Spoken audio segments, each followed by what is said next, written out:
Ainsi parlait Zarathustra de Frédéric Nietzsche. Première partie, livre 3, des mouches de la place publique. Fuis, mon ami, dans ta solitude. Je te vois étourdi par le bruit des grands hommes et meurtri par les aiguillons des petits.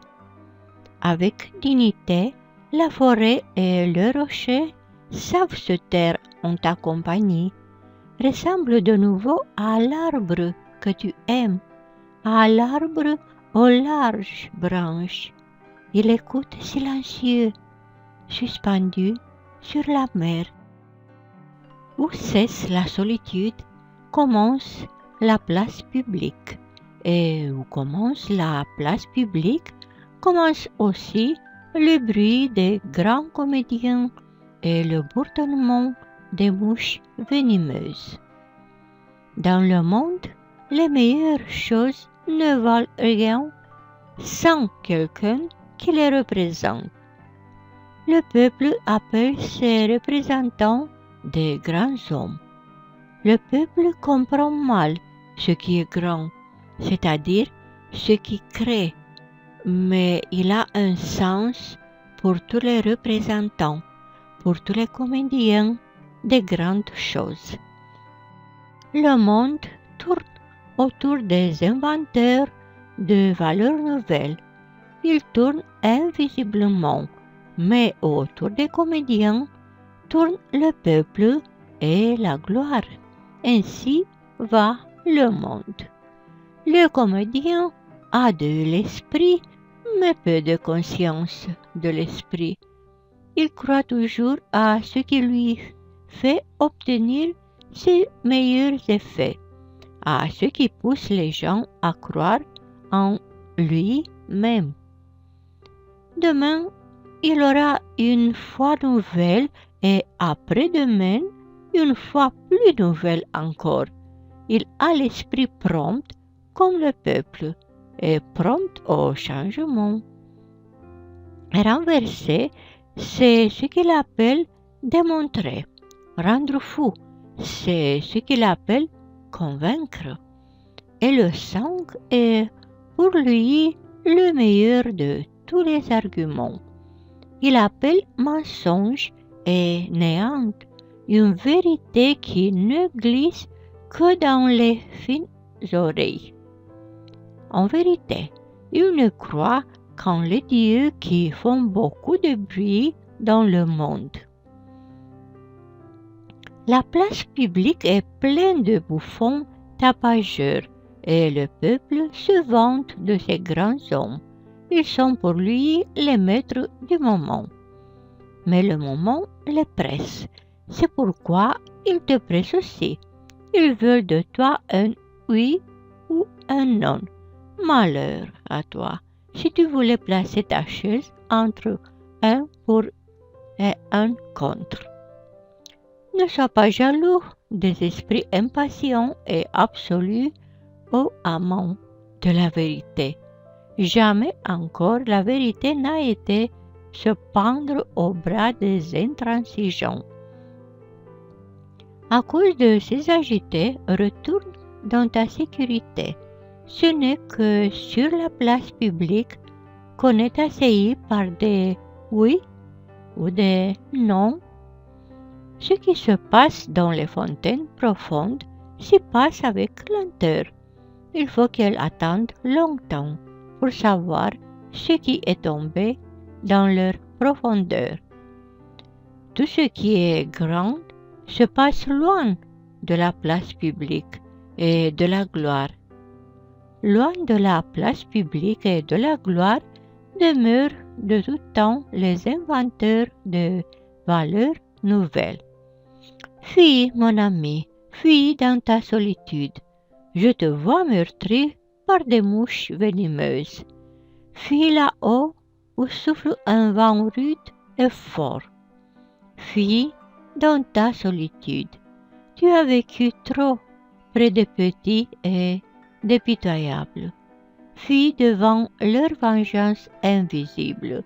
Ils ne veulent que se venger de toi. N'élève plus le bras contre eux. Ils sont innombrables et ce n'est pas ta destinée d'être un chasse-mouches. Innombrables sont ces petits et ces pitoyables, et mon édifice altier fut détruit par des gouttes de pluie et des mauvaises herbes. Tu n'es pas une pierre, mais déjà des gouttes nombreuses t'ont crevassé. Des gouttes nombreuses te fêleront et te briseront encore. Je te vois fatigué par les mouches venimeuses. Je te vois déchirée et sanglante en main étroite, et la fierté des gars de se mettre en colère. Elles voudraient ton sang en toute innocence. Leurs âmes anémiques réclament du sang, et elles piquent en toute innocence. Mais toi, qui es profond, tu souffres trop profondément, même des petites blessures, et avant que tu ne sois guéri, leur ver venimeux aura passé sur ta main.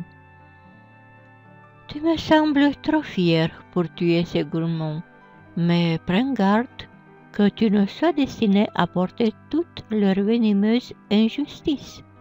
Ils bourdonnent autour de toi, même avec leurs louanges. Importunité, voilà leur louange. Ils veulent être près de ta peau et de ton sang. Ils te flattent comme on flatte un dieu ou un diable. Ils pleurnichent devant toi comme un dieu ou un diable, qu'importe. Ce sont des flatteurs et des pleurards, rien de plus. Aussi font-ils souvent les aimables avec toi, mais c'est ainsi qu'en agit toujours la ruse des lâches. Oui, les lâches sont rusés. Ils pensent beaucoup à toi, avec leur âme étroite. Tu leur es toujours suspecte. Tout ce qui fait beaucoup réfléchir devient suspect. Ils te punissent pour toutes tes vertus. Ils ne te pardonnent du fond du cœur que tes fautes. Puisque tu es bienveillant et juste, tu dis, ils sont innocents de leur petite existence. Mais leur âme étroite pense, toute grande existence est coupable. Même quand tu es bienveillant à leur égard, ils se sentent méprisés par toi et ils te rendent ton bienfait par des méfaits cachés. Ta fierté sans parole leur est toujours contraire. Ils jubilent quand il t'arrive d'être assez modeste pour être vaniteux. Tout ce que nous percevons chez un homme, nous ne faisons que d'enflammer. Garde-toi donc des petits. Devant toi, ils se sentent petits et leur bassesse s'échauffe contre toi en une vengeance invisible. Ne t'es-tu pas aperçu qu'ils se taisaient dès que tu t'approchais d'eux et que leur force les abandonnait ainsi que la fumée abandonne un feu qui s'éteint? Oui, mon ami, tu es la mauvaise conscience de tes prochains, car ils ne sont pas dignes de toi. C'est pourquoi ils te haïssent et voudraient te sucer le sang. Tes prochains seront toujours des mouches venimeuses. Ce qui est grand en toi, ceci même doit les rendre plus venimeux et toujours plus semblables à des mouches. Fuis, mon ami, fuis dans ta solitude, là-haut, où souffle un vent rude et fort. Ce n'est pas ta destinée d'être un chasse-mouche. Ainsi parlait Zarathustra.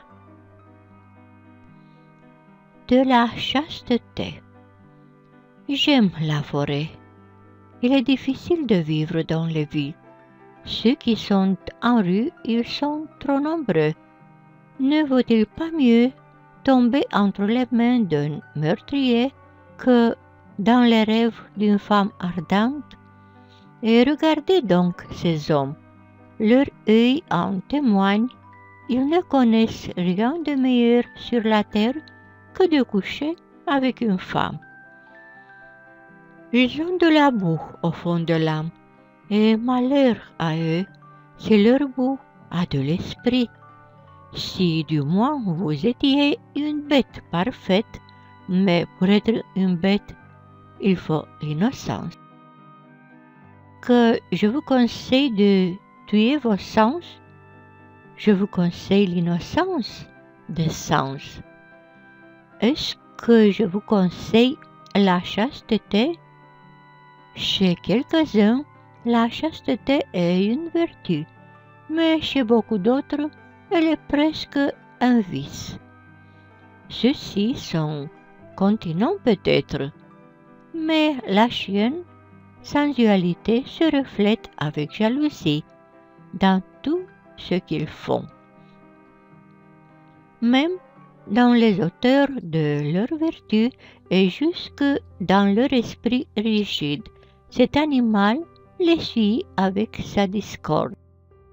Et avec quel air gentil la chienne sensualité sait mendier un morceau d'esprit quand on lui refuse un morceau de chair. Vous aimez les tragédies et tout ce qui brise le cœur, mais moi, je suis méfiant envers votre chienne. Vous avez des yeux trop cruels et pleins de désirs. Vous regardez vers ceux qui souffrent. Votre lubricité ne s'est-elle pas travestie pour s'appeler pitié? Et je vous donne aussi cette parabole. Il n'était pas un petit nombre ceux qui voulaient chasser leurs démons et qui entrèrent eux-mêmes dans la pourceau. Si la chasteté pèse à quelqu'un, il faut l'en détourner pour qu'elle ne devienne pas le chemin de l'enfer, c'est-à-dire la fange et la fournaise de l'âme. Parler de choses malpropres, ce n'est pas ce qu'il y a de pire à mes yeux. Ce n'est pas quand la vérité est malpropre, mais quand elle est basse, que celui qui cherche la connaissance n'aime pas à descendre dans les eaux. En vérité, il y en a qui sont chastes jusqu'au fond du cœur. Eux sont plus doux de cœur. Ils aiment mieux rire et ils rient plus que vous. Ils rient aussi de la chasteté et demandent: qu'est-ce que la chasteté? La chasteté n'est-elle pas une vanité? Mais cette vanité est venue à nous. Nous ne sommes pas venus à elle. Nous avons offert à cet étranger l'hospitalité de notre cœur. Maintenant, il habite chez nous. Qu'il y reste autant qu'il voudra. Ainsi parlait Zarathustra. De l'ami. Un seul est toujours de trop autour de moi. Ainsi pense le solitaire. Toujours une fois un, cela finit par faire deux. Je et moi sont toujours en conversation trop assidue. Comment supporterait-on cela s'il n'y avait pas un ami? Pour le solitaire, l'ami est toujours le troisième. Le troisième est le liège qui empêche le colloque des deux autres de s'abîmer dans les profondeurs. Hélas, il y a trop de profondeur pour tous les solitaires. C'est pourquoi il aspire à un ami et à la hauteur d'un ami. Notre foi en les autres découvre l'objet de notre foi en nous-mêmes. Notre désir d'un ami révèle notre pensée. L'amour ne sert souvent qu'à passer sur l'envie. Souvent, l'on attaque et l'on se fait des ennemis pour cacher que l'on est soi-même attaquable. Sois au moins mon ennemi. Ainsi parle le respect véritable, celui qui n'ose pas solliciter l'amitié. Si l'on veut avoir un ami, il faut aussi vouloir faire la guerre pour lui. Et pour la guerre, il faut pouvoir être ennemi. Il faut honorer l'ennemi dans l'ami. Peux-tu t'approcher de ton ami sans passer à son bord?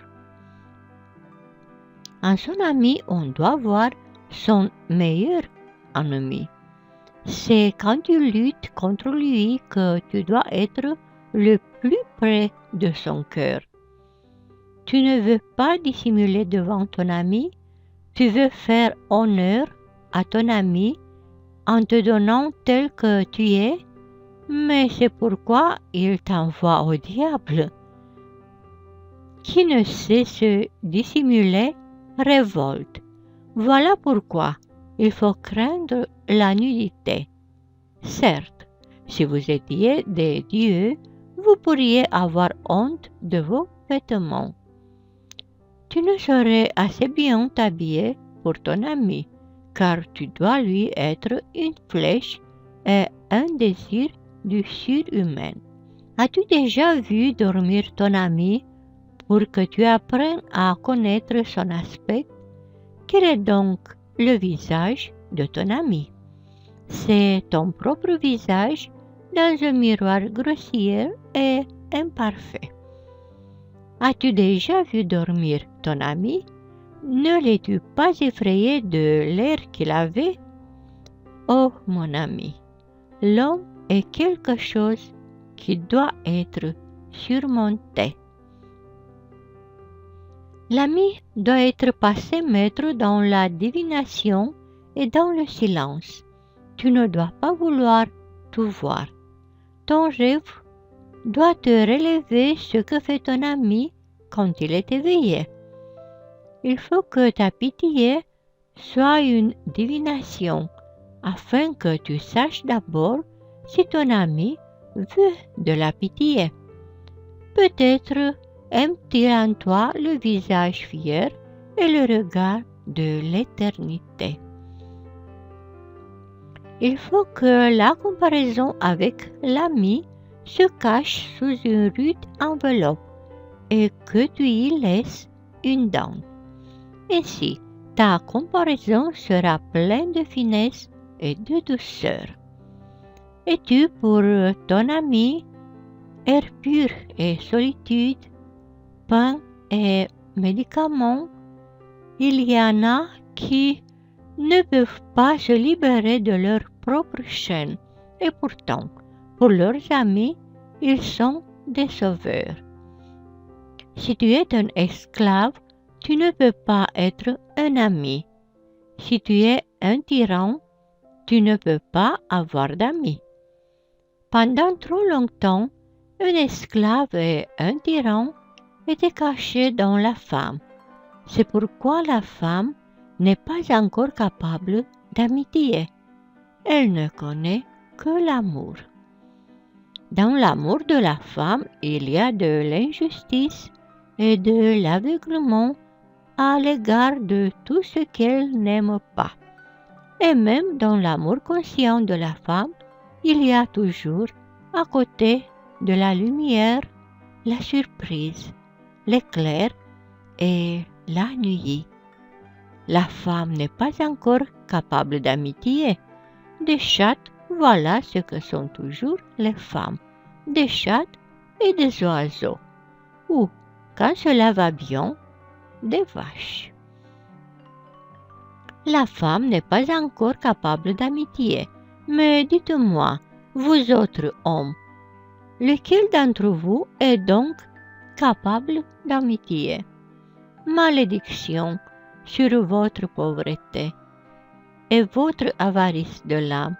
Ô homme, ce que vous donnez à vos amis, je veux le donner même à mes ennemis, sans en devenir plus pauvre. Il y a de la camaraderie qu'il y ait de l'amitié. Ainsi parlait Zarathustra.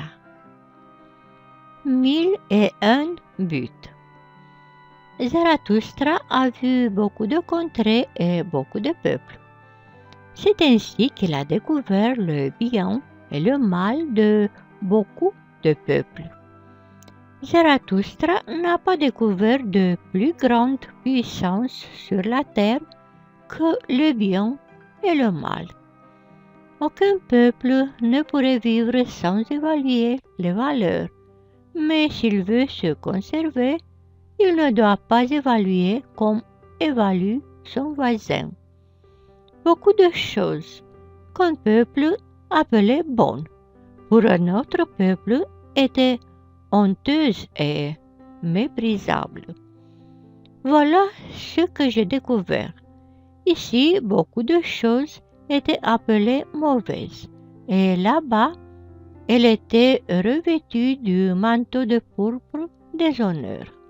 Jamais un voisin n'a compris l'autre voisin.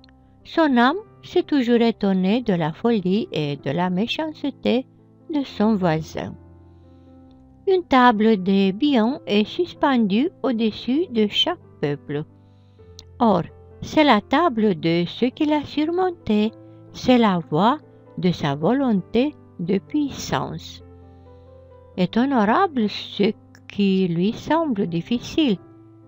Ce qui est indispensable et difficile s'appelle bien. Et ce qui délivre de la plus profonde détresse, cette chose rare et difficile est sanctifiée par lui. Ce qui le fait régner, vaincre et briller, ce qui excite l'horreur et l'envie de son voisin. C'est ce qui occupe pour lui la plus haute et la première place. C'est ce qui est la mesure et le sens de toute chose.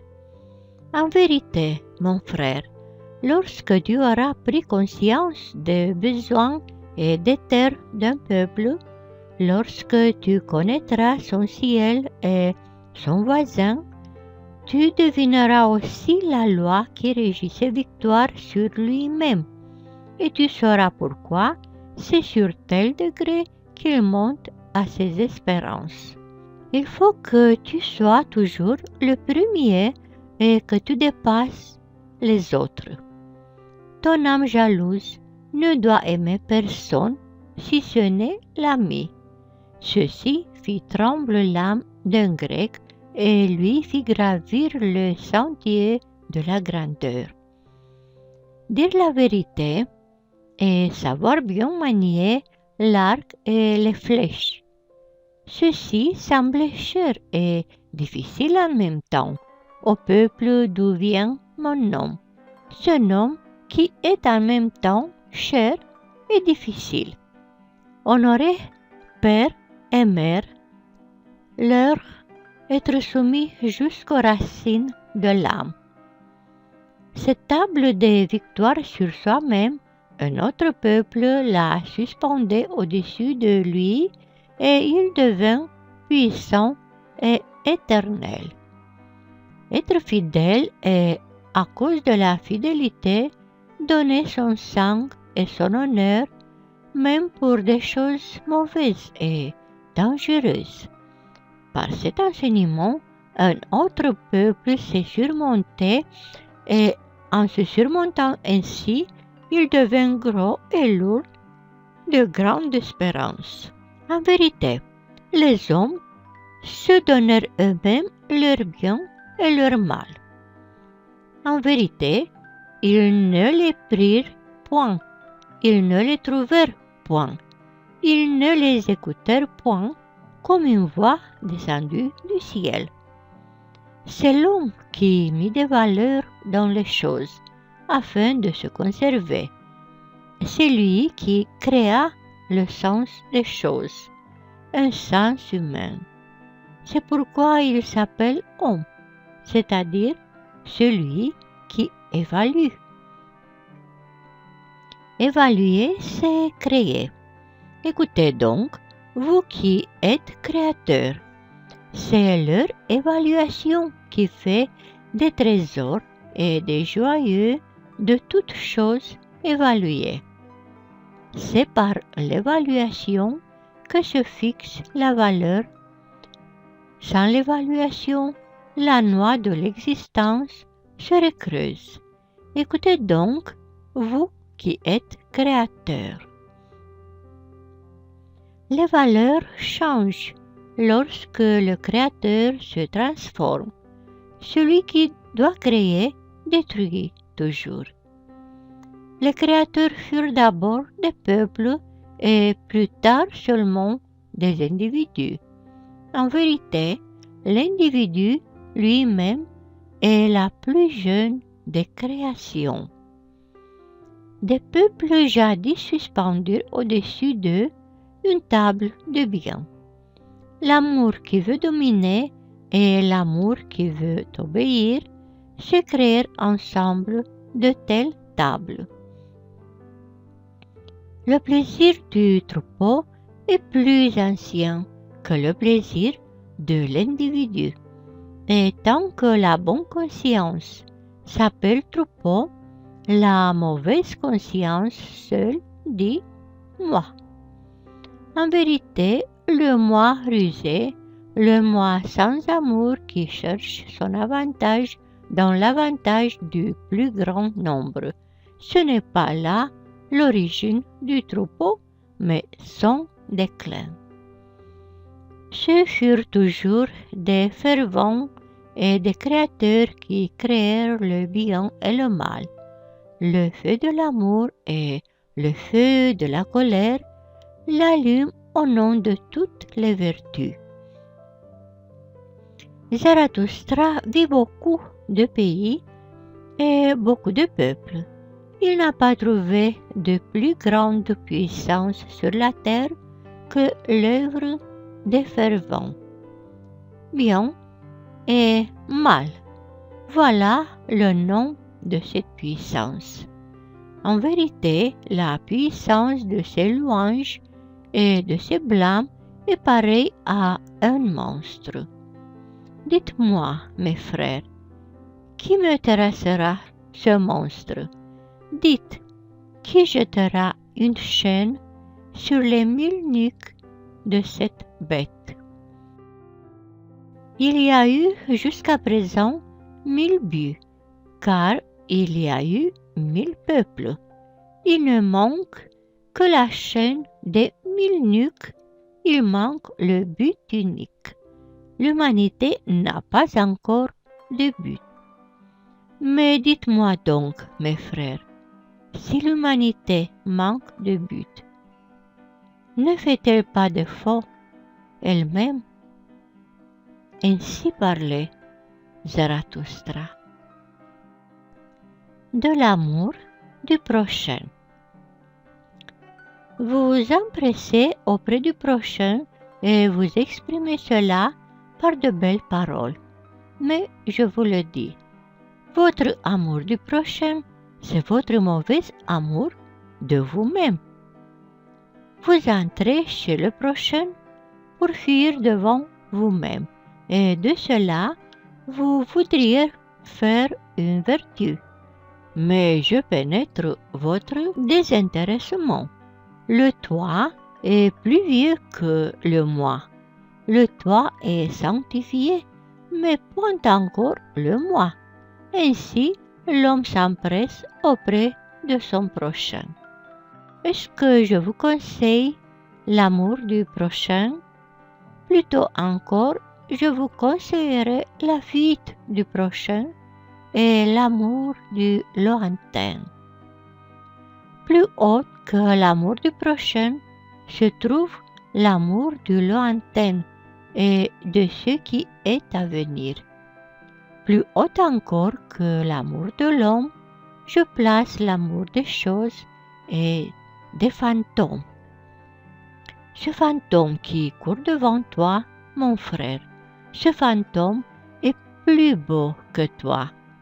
Pourquoi ne lui prêtes-tu pas ta chair et tes os? Mais tu as peur et tu t'enfuis chez ton prochain. Vous ne savez pas vous supporter vous-même et vous ne vous aimez pas assez. C'est pourquoi vous voudriez séduire votre prochain par votre amour et vous dorez de son erreur.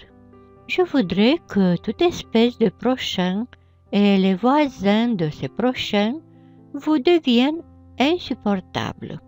Il vous faudrait alors vous créer par vous-même un ami au cœur débordant. Vous invitez un témoin quand vous voulez dire du bien de vous-même. Et quand vous l'avez induit à bien penser de vous, c'est vous qui pensez bien de vous. Celui-là seul ne ment pas qui parle contre sa conscience, mais surtout celui qui parle contre son inconscience. Et c'est ainsi que vous parlez de vous-même dans vos relations et vous trompez le voisin sur vous-même. Ainsi parle le fou. Les rapports avec les hommes gâtent le caractère, surtout quand on n'en a pas. L'un va chez le prochain parce qu'il se cherche, l'autre parce qu'il voudrait s'oublier. Votre mauvais amour de vous-même fait de votre solitude une prison. Ce sont les plus lointains qui payent votre amour du prochain. Et quand vous n'êtes que 5 ensemble, vous en faites toujours mourir un 6e. Je n'aime pas non plus vos fêtes.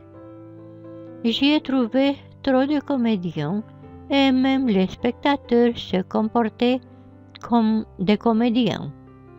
Je ne vous enseigne pas le prochain, mais l'ami.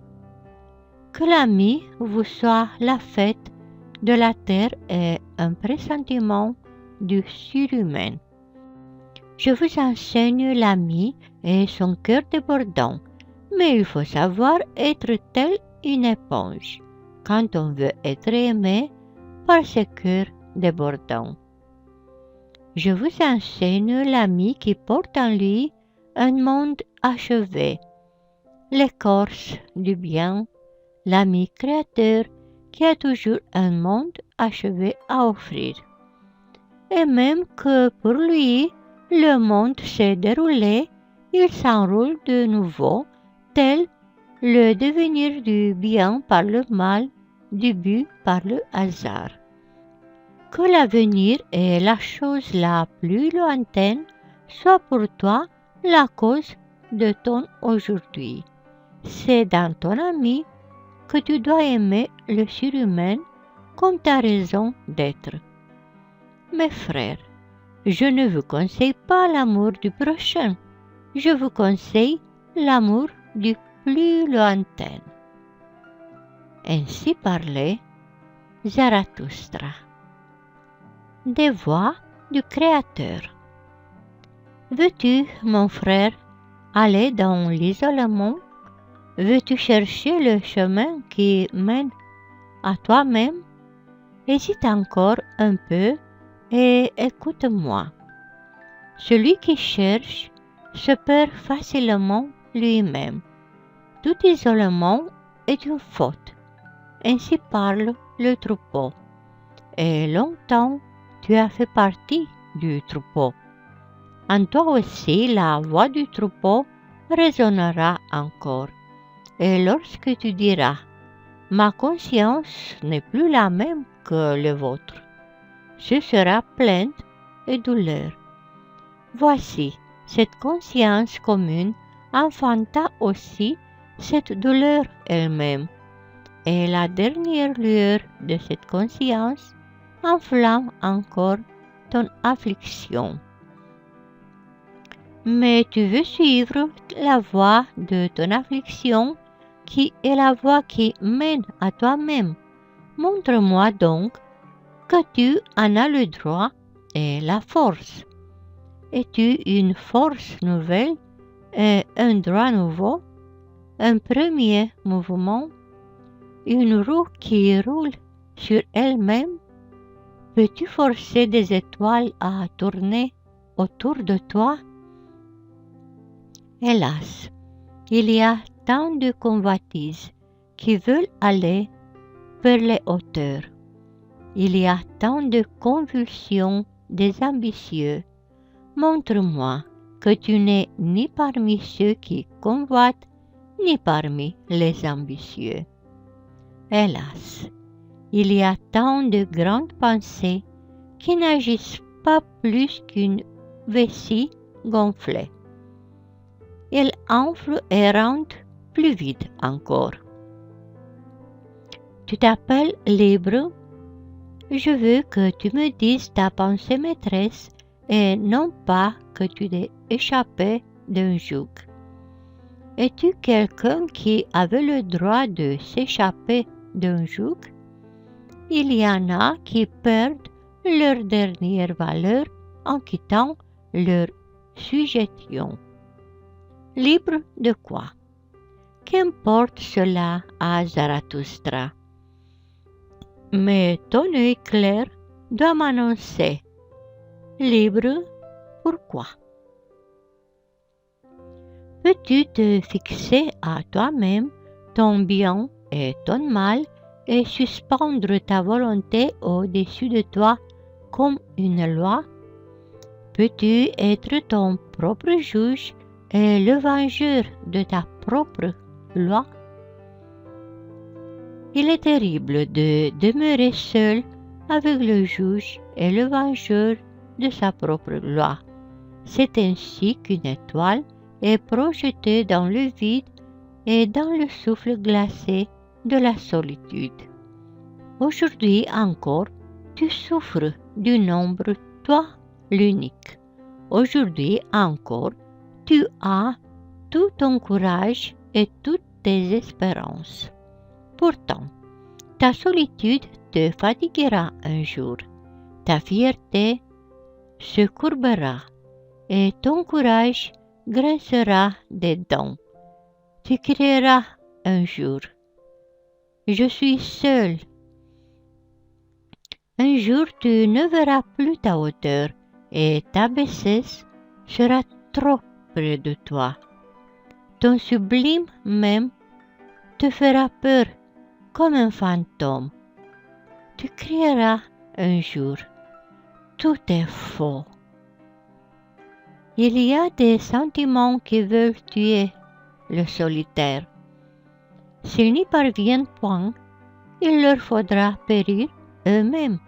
Mais es-tu capable d'être assassin?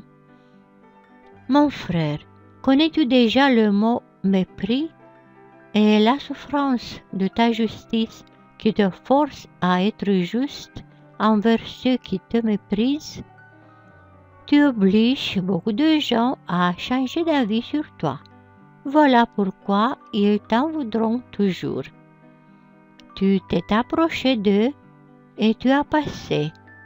C'est ce qu'ils ne te pardonneront jamais. Tu les dépasses, mais puis tu t'élèves, plus tu parais petit aux yeux des envieux. Mais celui qui plane dans les airs est celui que l'on déteste le plus. Comment sauriez-vous être juste envers moi? C'est ainsi qu'il te faut parler. Je choisis pour moi votre injustice comme la part qui m'est due. Injustice et ordure, voilà ce qu'il jette après le solitaire. Pourtant, mon frère, si tu veux être une étoile, il faut que tu les éclaires malgré tout. Et garde-toi des bons et des justes. Ils aiment à crucifier ceux qui s'inventent leur propre vertu. Ils haïssent le solitaire. Garde-toi aussi de la sainte simplicité. Tout ce qui n'est pas simple, lui, est impie. Elle aime aussi à jouer avec le feu, déboucheur. Et garde-toi des accès de ton amour. Trop vite, le solitaire tend la main à celui qu'il rencontre. Il y a des hommes à qui tu ne dois pas donner la main, mais seulement la patte. Et je veux que ta patte ait aussi des griffes. Mais le plus dangereux ennemi que tu puisses rencontrer sera toujours toi-même. C'est toi-même que tu guettes dans les cavernes et les forêts. Solitaire, tu suis le chemin qui mène à toi-même, et ton chemin passe devant toi-même et devant tes 7 démons.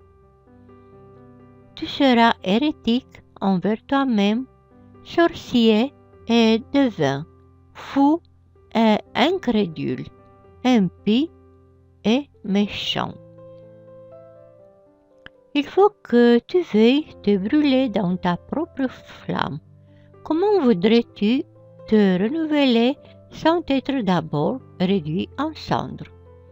Solitaire, tu suis le chemin du Créateur. Tu veux te créer un Dieu de tes 7 démons. Solitaire, tu suis le chemin de l'amant. Tu t'aimes toi-même. C'est pourquoi tu te méprises comme seuls méprisent les amants. L'amant veut créer puisqu'il méprise. Comment saurait-il parler de l'amour, celui qui ne devait pas mépriser précisément ce qu'il aimait? Va dans ta solitude, mon frère, avec ton amour et ta création, et sur le tard, la justice te suivra en traînant la jambe.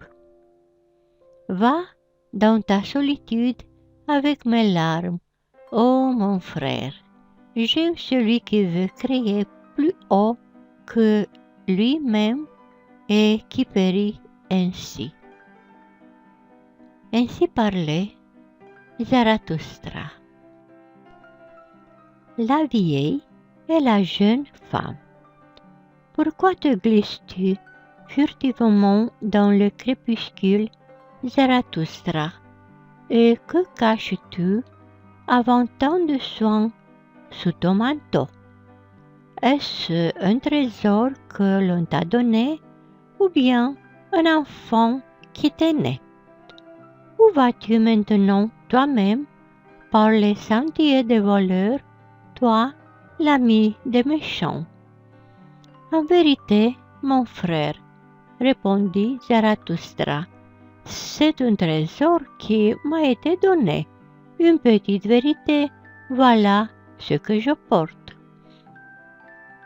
Mais elle est espiée comme un petit enfant, et si je ne lui fermais la bouche, elle crierait à tue-tête. Tandis que solitaire, je suivais aujourd'hui mon chemin, à l'heure où décline le soleil, j'ai rencontré une vieille femme qui parla ainsi à mon âme. Maintes fois déjà Zarathustra a parlé même à nous autres femmes, mais jamais il ne nous a parlé de la femme. Je lui ai répondu, il ne faut parler de la femme qu'aux hommes. À moi aussi, tu peux parler de la femme, dit-elle. Je suis assez vieille pour oublier aussitôt tout ce que tu m'auras dit. Et je descendis au désir de la vieille femme et je lui dis, chez la femme, tout est une énigme. Mais il y a un mot à cette énigme. Ce mot est grossesse. L'homme est pour la femme un moyen. Le but est toujours l'enfant. Mais qu'est la femme pour l'homme? L'homme véritable veut deux choses, le danger et le jeu. C'est pourquoi il veut la femme, le jouet le plus dangereux. L'homme doit être élevé pour la guerre et la femme pour le délassement du guerrier. Tout le reste est folie. Le guerrier n'aime les fruits trop doux. C'est pourquoi il aime la femme. Une saveur amère reste même à la femme la plus douce. Mieux que l'homme, la femme comprend les enfants, mais l'homme est plus enfant que la femme. Dans tout homme véritable se cache un enfant qui veut jouer. Allons, femme, découvrez-moi l'enfant dans l'homme. Que la femme soit un jouet pur et menu, pareil au diamant, rayonnant de vertu d'un monde qui n'est pas encore. Que l'éclat d'une étoile resplendisse dans votre amour. Que votre espoir dise « Oh, que je mette au monde le surhumain !» Qui est de la veillance dans votre amour. Armé de votre amour, vous irez au-devant de celui qui vous inspire la peur. Quand votre amour vous mettiez votre honneur, la femme, du reste, c'est peu de choses à l'honneur, mais que ce soit votre honneur d'aimer toujours plus que vous êtes aimé et de ne jamais venir en seconde place. Que l'homme redoute la femme quand elle aime. C'est alors qu'il fait tous les sacrifices et toute autre chose lui paraît sans valeur. Que l'homme redoute la femme quand elle haït, car au fond du cœur, l'homme n'est que méchant, mais au fond du cœur, la femme est mauvaise. Qui la femme haït-elle le plus? Ainsi, parlait le fer à l'aimant. Je te haïs le plus parce que tu attires, mais que tu n'es pas assez fort pour attacher à toi. Le bonheur de l'homme est le veut. Le bonheur de la femme est il veut. Voici, le monde vient d'être parfait. Ainsi pense toute femme qui obéit dans la plénitude de son amour. Et il faut que la femme obéisse et qu'elle trouve une profondeur à sa surface. L'âme de la femme est surface, une couche d'eau mobile et orageuse sur un bas fond.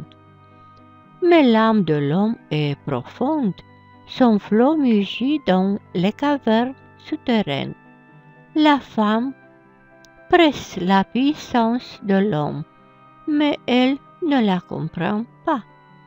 Alors la vieille femme me répondit, Zarathustra a dit maintes choses gentilles, surtout pour celles qui sont assez jeunes pour les entendre.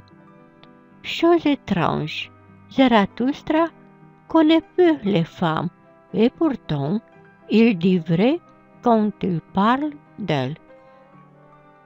Serait-ce parce que chez les femmes nulle chose n'est impossible? Et maintenant, reçois en récompense une petite vérité. Je suis assez vieille pour te la dire. Enveloppe-la bien et clôt-lui le bec. Autrement, elle criera trop fort cette petite vérité. Donne-moi, femme, ta petite vérité, dis-je. Et voici ce que me dit la vieille femme. Tu vas chercher les femmes? N'oublie pas le fouet. Ainsi parlait Zarathustra. La morsure de la vipère.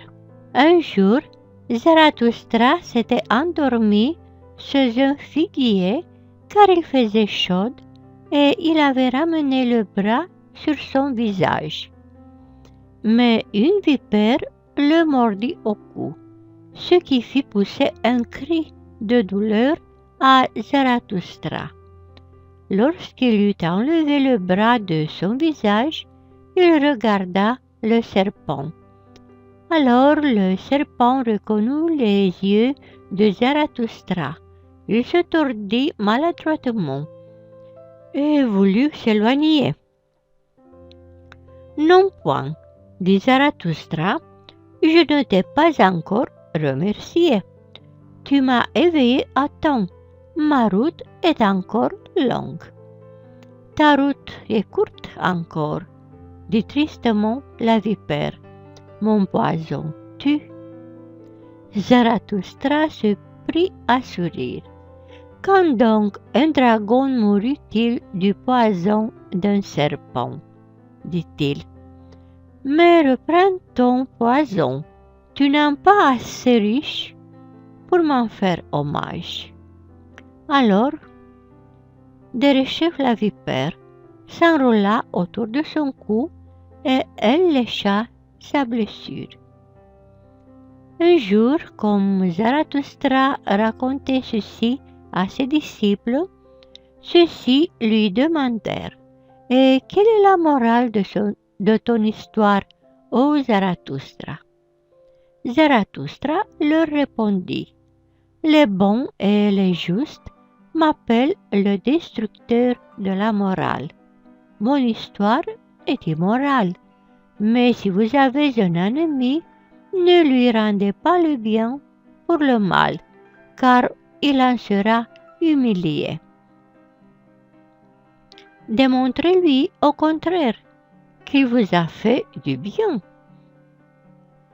Et plutôt que d'humilier, mettez-vous en colère. Et lorsque l'on vous maudit, il ne me plaît pas que vous vouliez venir. Maudissez plutôt un peu de votre côté. Et si l'on vous inflige une grande injustice, ajoutez-en vite 5 autres petites. Celui qui n'est opprimé que par l'injustice est affreux à voir. Saviez-vous déjà cela? Injustice, partagée et demi-droit. Et celui qui peut porter l'injustice doit prendre l'injustice sur lui. Il est plus humain de se venger un peu que de s'abstenir de la vengeance. Et si la punition n'est pas aussi un droit et un honneur accordé aux transgresseurs, je ne veux pas de votre punition. Il est plus noble de se donner tort que de garder raison, surtout quand on a raison. Seulement, il faut être assez riche pour cela. Je n'aime pas votre froide justice. Dans les yeux de vos juges passe toujours le regard du bourreau et son couperet glacé. Dites-moi donc, où se trouve la justice, qui est l'amour avec des yeux clairvoyants? Inventez-moi donc l'amour qui porte non seulement toutes les punitions, mais aussi toutes les fautes. Inventez-moi donc la justice qui acquitte chacun, sauf celui qui juge. Voulez-vous que je vous dise encore cela? Chez celui qui veut être juste, au fond de l'âme, le mensonge même devient philanthropie. Mais comment saurais-je être juste au fond de l'âme? Comment pourrais-je donner à chacun le sien? Que ceci me suffise. Je donne à chacun le mien. Enfin, mes frères, gardez-vous d'être injustes envers les solitaires. Comment un solitaire pourrait-il oublier? Comment pourrait-il rendre? Un solitaire est comme un puits profond. Il est facile d'y jeter une pierre, mais si elle est tombée jusqu'au fond, dites-moi donc, qui voudra la retirer? Gardez-vous d'offenser le solitaire. Mais si vous l'avez offensé, eh bien, tuez-le aussi. Ainsi parlait Zarathustra. De l'enfant et du mariage. J'ai une question pour toi seul, mon frère. Je jette cette question comme une sonde dans ton âme, afin de connaître sa profondeur. Tu es jeune et tu désires femme et enfant, mais je te demande, es-tu un homme qui ait le droit de désirer un enfant? Es-tu le victorieux, vainqueur de lui-même, souverain des sens, maître de ses vertus? C'est ce que je te demande. Ou bien ton vœu est-il le cri de la bête et de l'indigence, ou la peur de la solitude, ou la discorde avec toi-même? Je veux que ta victoire et ta liberté aspirent à se perpétuer par l'enfant. Tu dois construire des monuments vivants à ta victoire et à ta délivrance. Tu dois construire plus haut que toi-même. Mais il faut d'abord que tu sois construit toi-même, carré de la tête à la base. Tu ne dois pas seulement propager ta race plus loin, mais aussi plus haut.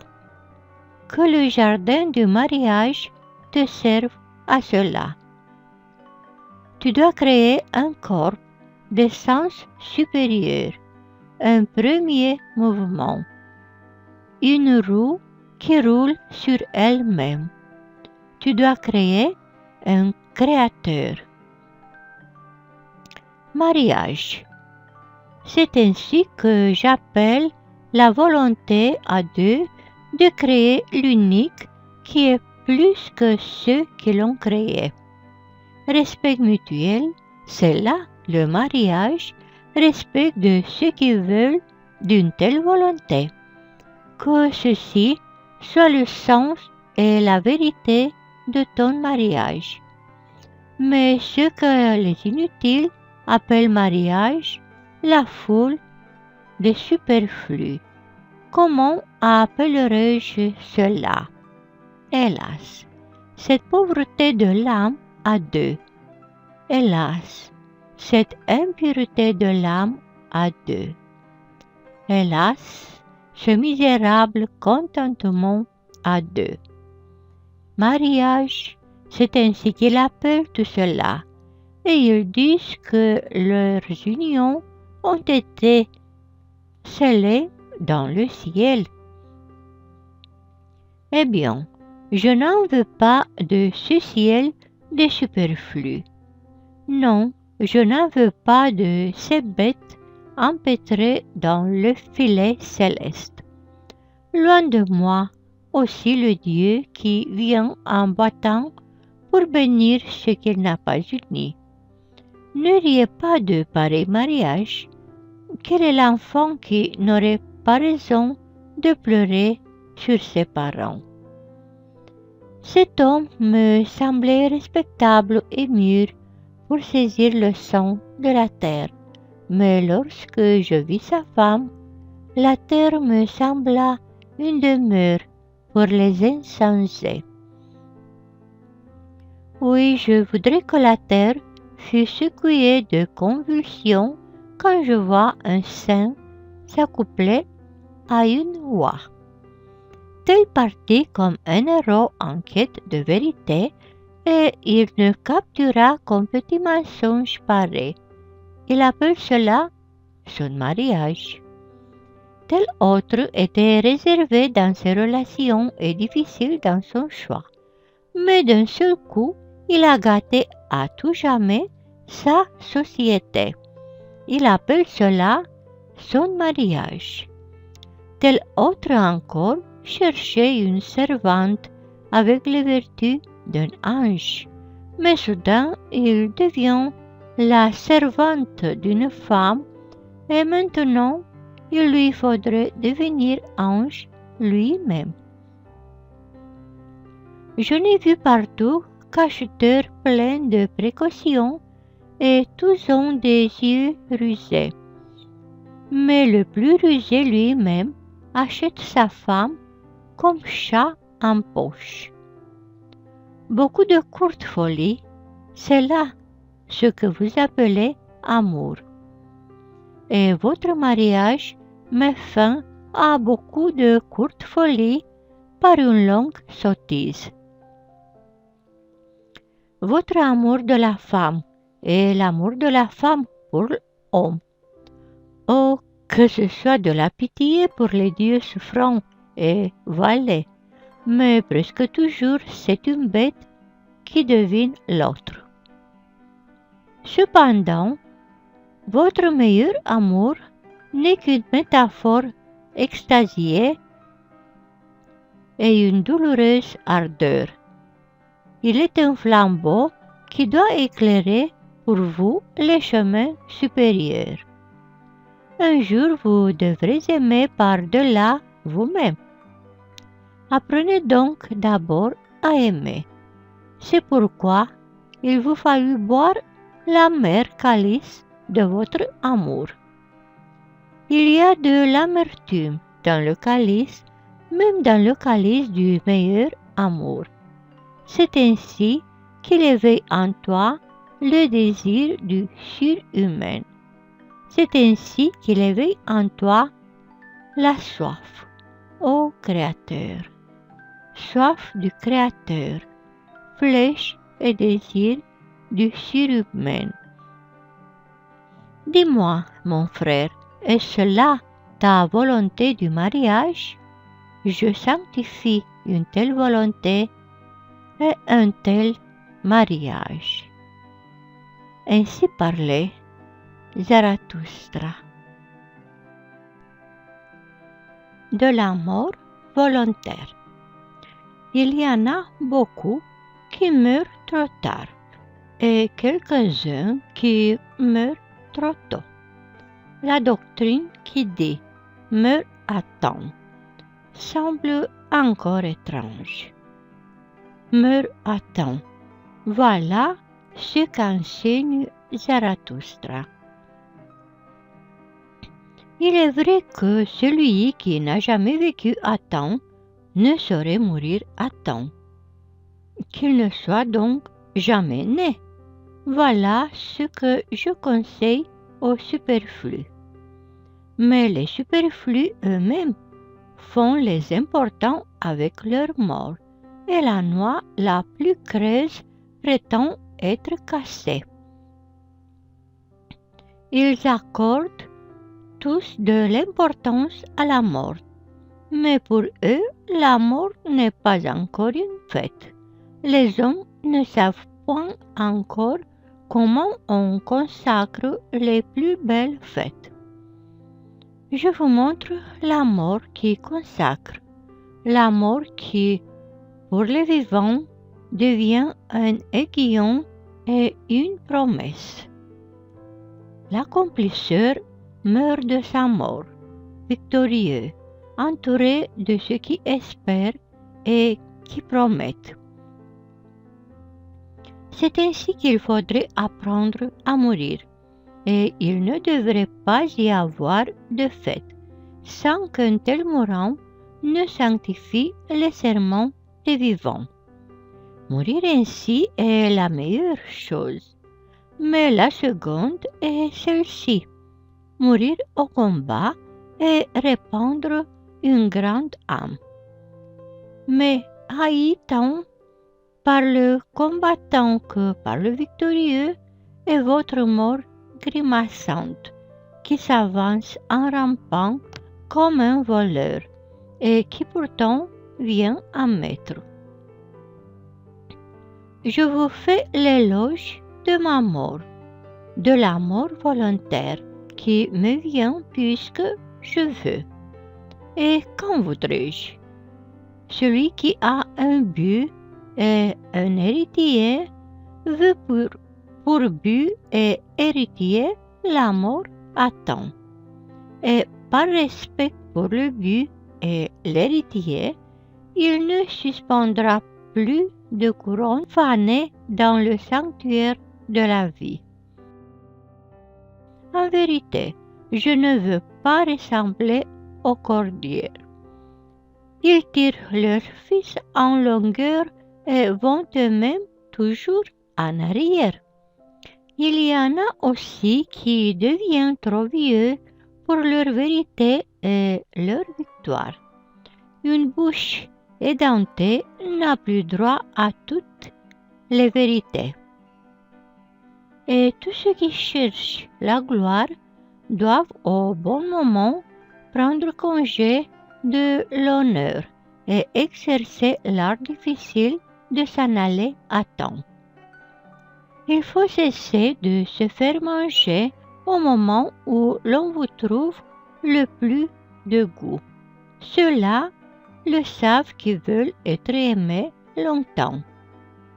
Il y a bien aussi des pommes aigres dont la destinée est d'attendre jusqu'au dernier jour de l'automne. Et elles deviennent en même temps mûres, jaunes et ridées. Chez d'autres, le cœur vieillit d'abord, chez d'autres, l'esprit, et quelques-uns sont vieux dans leur jeunesse. Mais quand on est jeune très tard, on reste jeune très longtemps. Il y en a qui manquent leur vie. Un ver venimeux leur ronge le cœur. Qu'ils tâchent au moins de mieux réussir dans leur mort. Il y en a qui ne prennent jamais de saveur. Ils pourrissent déjà en été. C'est la tacheté qui les retient à leurs branches. Il y en a beaucoup, trop qui vivent et trop longtemps, ils restent suspendus à leurs branches. Qu'une tempête vienne et secoue de l'arbre tout ce qui est pourri et mangé par le ver. Viennent les prédicateurs de la mort rapide. Ce seraient eux, les vraies tempêtes qui secoueraient l'arbre de la vie. Mais je n'entends prêcher que la mort lente et patience avec tout ce qui est terrestre. Hélas! Vous prêchez la patience avec ce qui est terrestre? C'est le terrestre qui a trop de patience avec vous, blasphémateur. En vérité, il est mort trop tôt, cet hébreu qu'honorent les prédicateurs de la mort lente, et pour un grand nombre du pays, ce fut une fatalité qu'il mourut trop tôt. Il ne connaissait encore que les larmes et la tristesse de l'hébreu, ainsi que la haine des bons et des justes. Cet hébreu, Jésus, et voici que le désir de la mort le saisit à l'improviste. Pourquoi n'est-il pas resté au désert, loin des bons et des justes? Peut-être aurait-il appris à vivre et à aimer la terre, et aussi le rire. Croyez-moi, mes frères, il est mort trop tôt. Il aurait lui-même rétracté sa doctrine s'il avait vécu jusqu'à mon âge. Il était assez noble pour se rétracter, mais il n'était pas encore mûr. L'amour du jeune homme manque de maturité. Voilà pourquoi il haït les hommes et la terre. Chez lui, l'âme et les ailes de la pensée sont encore liées et pesantes. Mais il y a de l'enfant dans l'homme plus que dans le jeune homme et moins de tristesse. L'homme comprend mieux la mort et la vie. Libre pour la mort et libre dans la mort devient négateur s'il n'est plus temps d'affirmer. Ainsi, il comprend la vie et la mort. Que votre mort ne soit pas un blasphème sur l'homme et la terre.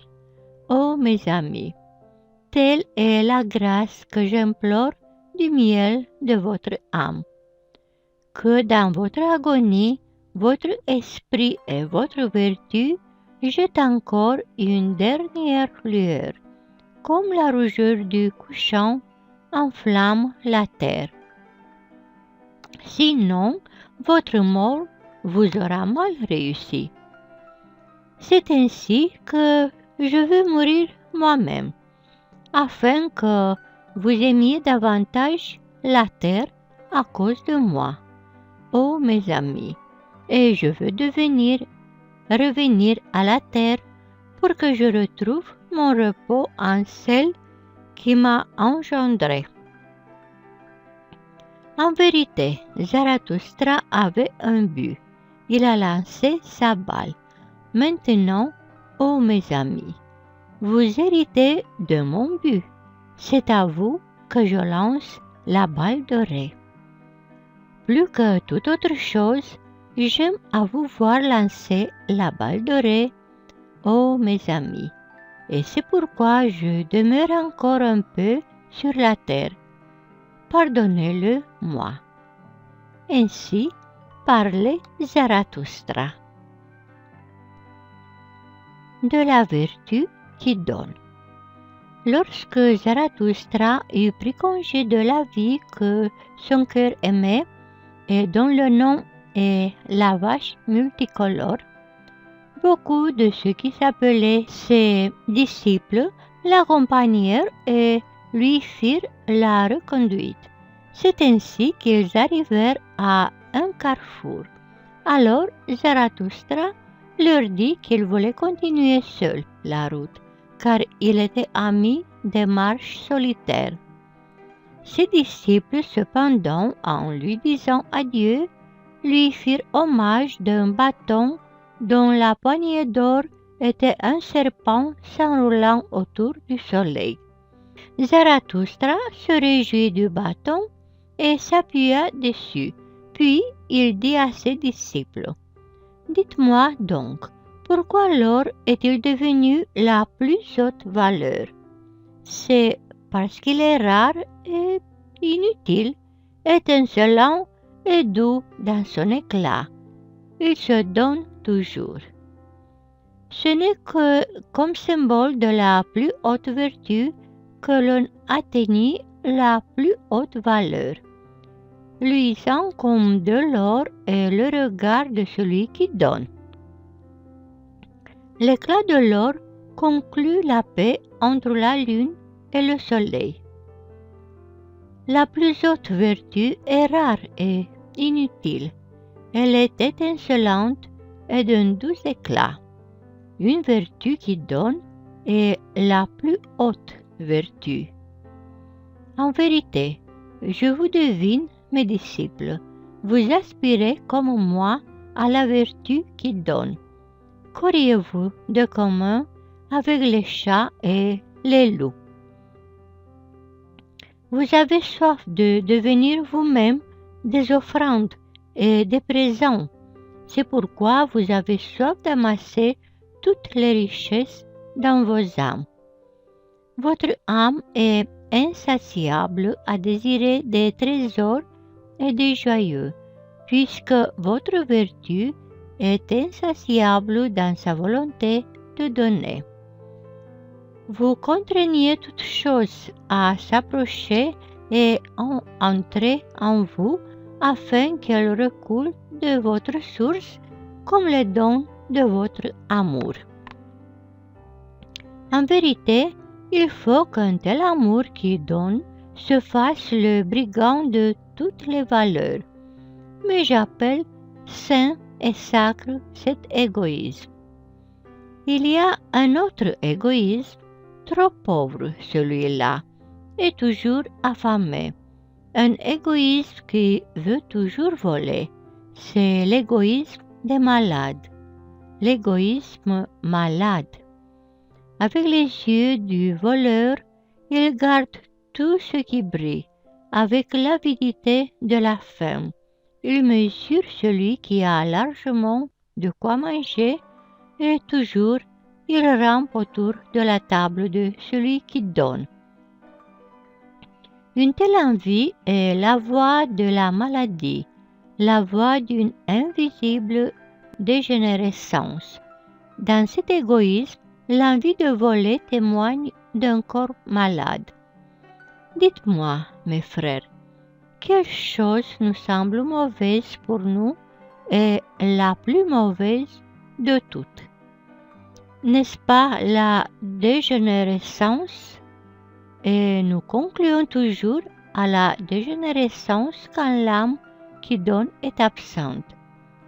Notre chemin va vers les hauteurs de l'espèce à l'espèce supérieure, mais nous frémissons lorsque parle le sens dégénéré, le sens qui dit « tout pour moi ». Notre sens vole vers les hauteurs. C'est ainsi qu'il est un symbole de notre corps, le symbole d'une élévation. Les symboles de ces élévations portent le nom de vertu. Ainsi, le corps traverse l'histoire, il devient et lutte. Et l'esprit, qu'est-il pour le corps? Il est le héros des luttes et des victoires du corps, son compagnon et son écho. Tous les noms du bien et du mal sont des symboles. Ils n'expriment point, ils font signe. Et fou qui veut leur demander la connaissance. Mes frères, prenez garde aux heures où votre esprit veut parler en symbole.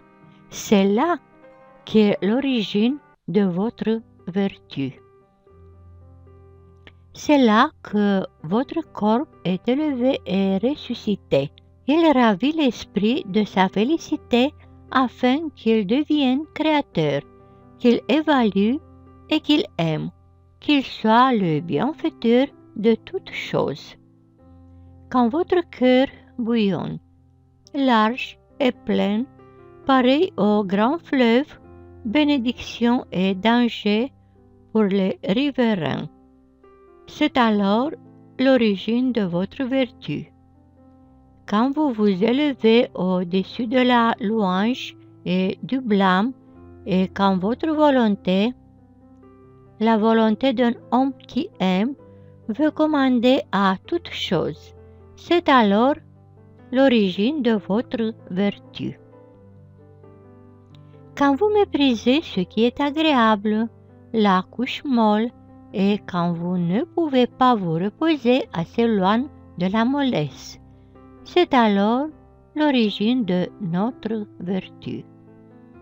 Quand vous n'avez plus qu'une seule volonté, et quand ce changement de toute peine s'appelle nécessité pour vous, c'est alors l'origine de votre vertu. En vérité, c'est là un nouveau bien et mal. En vérité, c'est un nouveau murmure profond et la voix d'une source nouvelle. Elle donne la puissance, cette nouvelle vertu. Elle est une pensée regagnante et autour de cette pensée, une âme avisée, un soleil doré et autour de lui le serpent de la connaissance. Ici, Zarathustra se tut quelque temps et il regarda ses disciples avec amour. Puis il continua à parler ainsi, et sa voix s'était transformée. Mes frères, restez fidèles à la terre avec toute la puissance de votre vertu, que votre amour qui donne et votre connaissance servent le sens de la terre.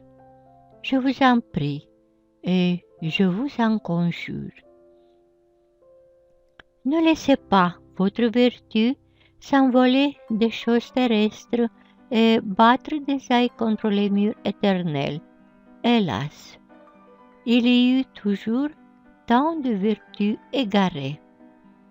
Ramenez, comme moi, la vertu égarée sur la terre. Oui, ramenez-la vers le corps et vers la vie, afin qu'elle donne un sens à la terre, un sens humain. L'esprit et la vertu se sont égarés et mépris de 1000 façons différentes. Hélas, dans notre corps habite maintenant encore cette folie et cette méprise. Elles sont devenues corps et volonté. L'esprit et la vertu se sont essayés et égarés de 1000 façons différentes. Oui, l'homme était une tentative, hélas. Combien d'ignorance et d'erreurs se sont incorporées en nous. Ce n'est pas seulement la raison des millénaires, c'est aussi leur folie qui éclate en nous. Il est dangereux d'être héritier. Nous luttons encore pas à pas avec le géant hasard et sur toute l'humanité. Jusqu'à présent, le non-sens règne encore. Que votre esprit et votre vertu servent le sang de la terre, mes frères, et la valeur de toute chose se renouvela par vous. C'est pourquoi vous devez être des créateurs. Le corps se purifie par le savoir. Il s'élève en essayant avec science. Pour celui qui cherche la connaissance, tous les instincts se sanctifient. L'âme de celui qui est élevé se réjouit. Médecin, aide-toi toi-même si tu sauras secourir ton malade. Que ce soit son meilleur secours de voir de ses propres yeux celui qui se guérit lui-même. Il y a 1000 sentiers qui n'ont jamais été parcourus, 1000 sentiers et 1000 terres cachées de la vie. L'homme et la terre des hommes n'ont pas encore été découverts et épuisés. Veillez et écoutez, solitaire. Des souffles aux essors secrets viennent de l'avenir. Un joyeux messager cherche de fines oreilles. Solitaire d'aujourd'hui, vous qui vivez séparés, vous serez un jour un peuple. Vous qui vous êtes choisis vous-même, vous formerez un jour un peuple choisi. Et c'est de ce peuple que naîtra le surhumain. En vérité, la terre deviendra un jour un lieu de guérison, et déjà une odeur nouvelle l'enveloppe, une odeur salutaire et un nouvel espoir. Quand Zarathustra eut prononcé ces paroles, il se tut, comme quelqu'un qui n'a pas dit son dernier mot. Longtemps, il soupesa son bâton avec hésitation. Enfin, il parla ainsi et sa voix s'était transformée. Je m'en vais seul maintenant, mes disciples. Vous aussi, vous partirez seul. Je le veux ainsi. En vérité, je vous conseille, éloignez-vous de moi et défendez-vous de Zarathustra. Et mieux encore, ayez honte de lui. Peut-être vous a-t-il trompé. L'homme qui cherche la connaissance ne doit pas seulement savoir aimer ses ennemis, mais aussi haïr ses amis. On n'a que peu de reconnaissance pour un maître quand on reste toujours élevé. Et pourquoi ne voulez-vous pas déchirer ma couronne? Vous me vénérez, mais que serait-ce si votre vénération s'écroulait un jour? Prenez garde à ne pas être tué par une statue. Vous dites que vous croyez en Zarathustra? Mais qu'importe Zarathustra, vous êtes mécroyant. Mais qu'importe tous les croyants. Vous ne vous étiez pas encore cherché, alors vous m'avez trouvé. Ainsi font tous les croyants. C'est pourquoi la foi est si peu de choses. Maintenant, je vous ordonne de me perdre et de vous trouver vous-même. Et ce n'est que quand vous m'aurez tous régné que je reviendrai parmi vous. En vérité, mes frères, je chercherai alors d'un autre œil mes brebis perdues. Je vous aimerai encore d'un autre amour. Et un jour, vous devrez être encore mes amis et les enfants d'une seule espérance. Alors je veux être auprès de vous une troisième fois pour fêter avec vous le grand midi. Et ce sera le grand midi quand l'homme sera au milieu de sa route entre la bête et le surhumain, quand il fêtera comme sa plus haute espérance son chemin qui mène à un nouveau matin. Alors, celui qui disparaît se bénira lui-même afin de passer de l'autre côté, et le soleil de sa connaissance sera dans son midi.